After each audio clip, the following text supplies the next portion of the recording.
কণী নিদিয়াকৈ কেনেকৈ বনালোঁ এগলেছ মেয়নিজ চচ চাওক ভিডিঅ'টো।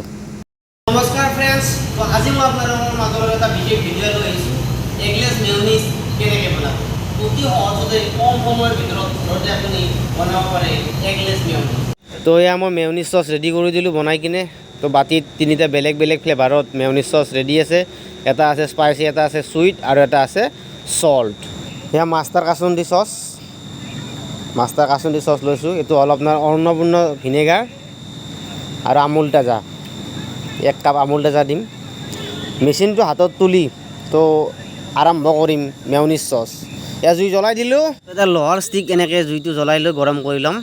তাৰপিছত এটা ৰিফাইনৰ বটলত অলপ ৰিফাইন তেল ভৰাই 200 গ্ৰামমান ওপৰৰ ঢাকনখন ফুটা কৰি দিম, তেলটো যাতে লাহে লাহে মিক্সিৰ ভিতৰত দি থাকিব পাৰোঁ। তো এতিয়া ফাটাফাটি হ'ব, চাই থাকক শেষলৈকে। হাতত আছে মাষ্টাৰ কাসুন্দি চচ, এটা মগ লৈছোঁ হাতত। তাৰপিছত বনাম মেয়নিজ চচ। এয়া গাখীৰ ঢালি দিলোঁ, গাখীৰটো ঠাণ্ডা গাখীৰ অলপ হ'ব লাগিব। 1 কাপ লৈ লৈছোঁ মই আৰু মগত ঢালি দিলোঁ গাখীৰটো এইদৰে। তো দেখা পালে গাখীৰটো ঢালি দিলোঁ 1 কাপ গাখীৰ। তো এতিয়া দিম ইয়াত ভিনেগাৰ, ভিনেগাৰ দিম আপোনাৰ 2 ঢাকন। তো দেখা পালে ভিনেগাৰ দিলোঁ 2 ঢাকন। তো 2 ঢাকন ভিনেগাৰ দিয়াৰ পিছতে ইয়াত মই আকৌ ঢালি দিম মাষ্টাৰ কাসুন্দি চচ। তো প্ৰায় মোটামুটি 20 গ্ৰামমান মাষ্টাৰ কাসুন্দি চচ ইয়াত আছে, ইয়াত দেখা পালে আপোনালোকে। তো সকলো বস্তুখিনি মেচিনটোৰ সহায়ত মই গ্ৰাইণ্ড কৰিম। এনেকুৱা এটা মেচিন লৈ বা মিক্সিটো বনাব পাৰে আপোনালোকে। আমাৰ মেচিন আছে গতিকে আমি মেচিনত বনালোঁ, কিন্তু এইটো বস্তু হাতেৰে বনালে এইটো ভাল নহ'ব বা বনাব নোৱাৰে, এইটো মিক্সি লাগিব। মোটামুটি আপোনাৰ 2.5 মিনিট বা 2 মিনিট সময় এনেকৈ গ্ৰাইণ্ড কৰি লোৱাৰ পিছত মই আস্তে আস্তে ৰিফাইন অইলটো ঢালা ব্যৱস্থা কৰি দিম। মোটামুটি এয়া হৈ গ'ল 2.5 মিনিট সময়। এতিয়া লাহে লাহেকৈ ৰিফাইন অইলটো ঢালি দিম অতি সুন্দৰভাৱে লাহে লাহেকৈ। এয়া মই ৰিফাইন অইলটো এতিয়া ইয়াত কৰি আছোঁ, অলপ অলপকৈ দি আছোঁ আৰু লাহে লাহেকৈ মেয়নিজ চচ ৰেডি হৈ গৈ আছে। এয়া দেখা পাইছে আপোনালোকে, ডাঠ হৈ আহি আছে আৰু হয়তো ৰিফাইন অইল অকণমান লাগিব। গোটেইখিনি ৰিফাইন অইল শেষ কৰাৰ পিছত তো তৈয়াৰ হৈ যাব mayonnaise sauce. Mayonnaise sauce ready, mayonnaise sauce হৈ গ'ল। এয়া চাওক, ইয়াত আৰু অলপ ৰিফাইন অইল এড কৰিম। ৰিফাইন অলপ কমি গ'ল, তো মোটামুটি আৰু 70 ml মান ৰিফাইন অইল এড কৰি কিনে আকৌ পিচিবলৈ আৰম্ভ কৰিলোঁ। তো চাওক কি সুন্দৰভাৱে মেয়নিজ আমাৰ ৰেডি হৈ গ'ল।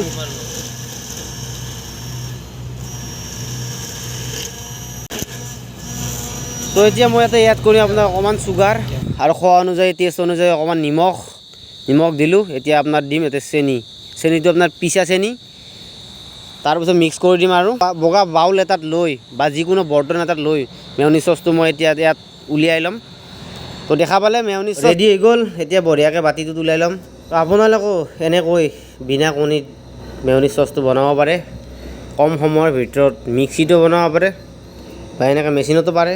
তো এফালে মই গ্ৰীণ চচৰ লগত 2 চামুচ মেয়নিজ মিলাই দিছোঁ।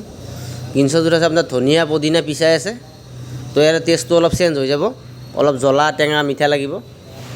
তো এইটো ৰোল বা ম'ম'ত এইটো আমি ব্যৱহাৰ কৰোঁ। টেষ্টটো ভালেই লাগে খাই।